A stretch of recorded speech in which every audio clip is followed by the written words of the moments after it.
जय माता दी। आज आपको हम ये बताएंगे कि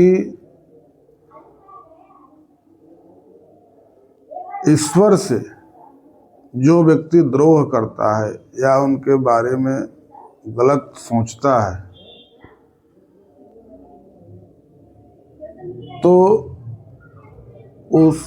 उसको क्या फल मिलता है, और उसके आगे भी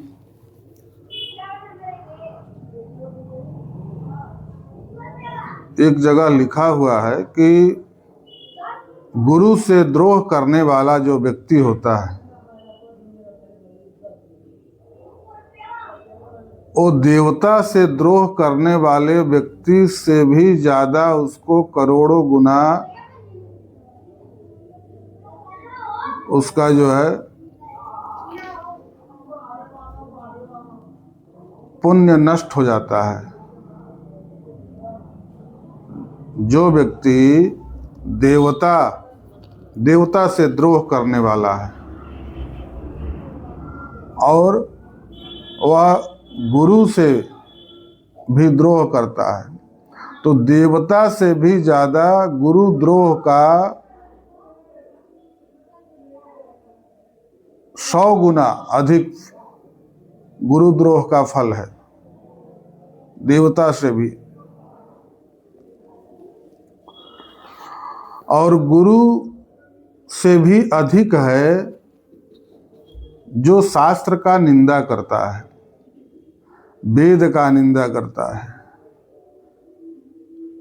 इन सब चीजों का जो निंदा करता है वह देवता और गुरु इन दोनों से 100 गुना अधिक दोष युक्त हो जाता है।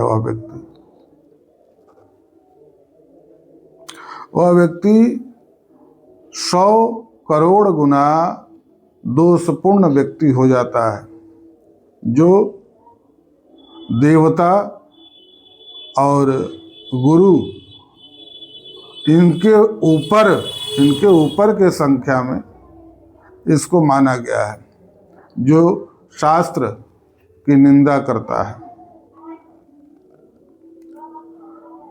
अब एक चीज और है कि गाय, देवता, ब्राह्मण, कृषि, राजा,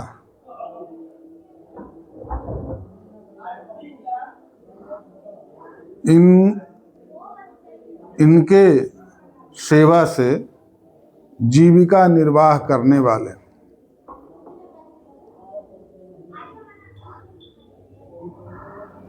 व्यक्तियों का कुल दोषपूर्ण हो जाता है। अब आप पूछिएगा कि या आपके मन में ये आएगा कि भाई इस गाय और देवता से कैसे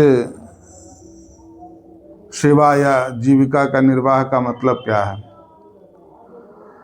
तो इसका मतलब ये है कि जो गाय से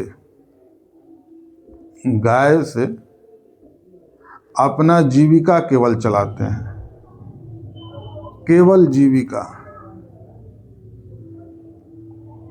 यानी कि आप अगर गाय को उस सेवा में या आप उस सेवा भाव से अगर रखते हैं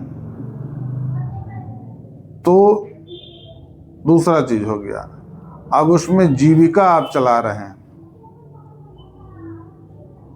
उसी तरह से देवताओं को भी है कि देवता को आप आगे करके, देवता का दिखा करके, जैसे आपने देखा होगा बहुत जगह कि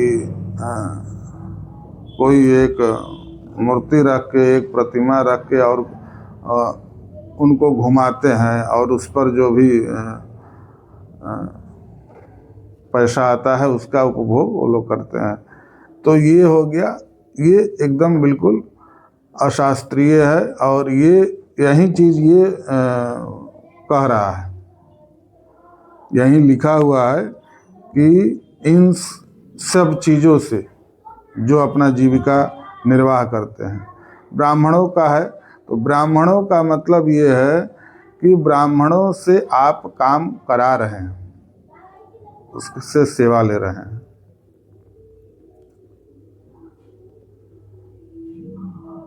तो वहाँ भी है कि ब्राह्मण से जो आप सेवा ले रहे हैं,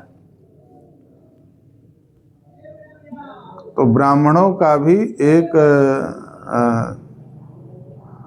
अब अगर ब्राह्मण उस स्थिति में नहीं है और आप उससे अपने घर का सेवा करा रहे हैं या उससे आप कोई आगे करके आप कोई जीविका चला रहे हैं, उसी तरह से फिर कृषि आ गया। कृषि यानी कि किसान भी किसान का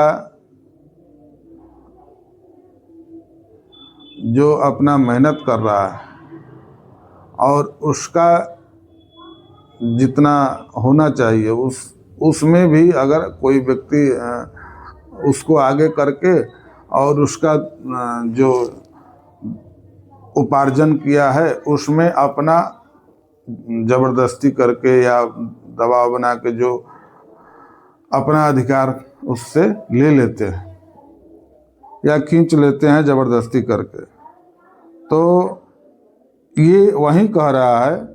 और इसी तरह से राजा की सेवा से जीविका निर्वाह करने वाले व्यक्तियों का कुल दोषपूर्ण हो जाता है, क्योंकि यह जो वृत्तियां हैं ये धर्म की दृष्टि से हीन है।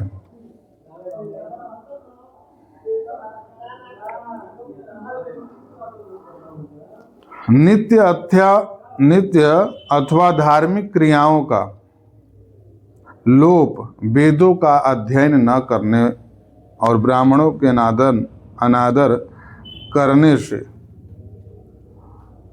कुल दोषपूर्ण हो जाता है।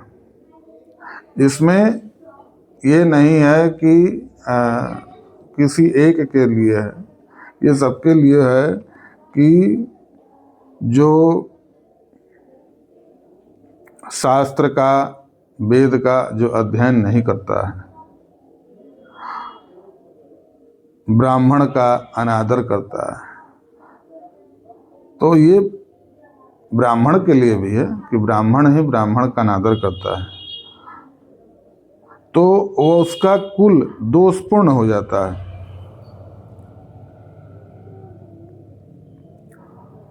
इसमें फिर आता है कि अभक्ष्य भक्षण, झूठ बोलना, अभक्ष्य भक्षण और वेद विरुद्ध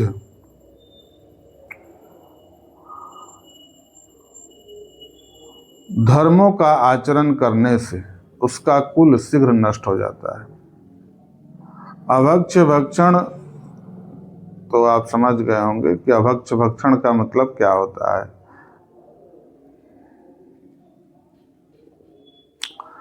एक चीज इसमें और भी है कि जहाँ धर्म का लोप हो, अधार्मिक स्थिति वहाँ हो, या रोग युक्त हो, या केवल वहाँ दोषपूर्ण ही व्यक्ति रहते हों, मलेच्छ से युक्त व्यक्ति रहते हों, उस जगह निवास नहीं करना चाहिए। उस जगह निवास करने से आपका कुल दोषपूर्ण हो जाता है। और ये व्यक्ति को विशेषतः अपने जन्म स्थल से या अपने निवास स्थान से पूर्व दिशा की ओर ही जाना चाहिए।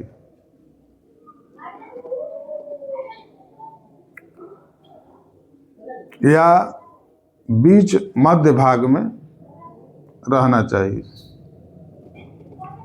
पश्चिम दिशा में भी जा सकते हैं, मगर विशेषतः पूर्व दिशा की ओर ही जाना चाहिए या मध्य में रहना चाहिए।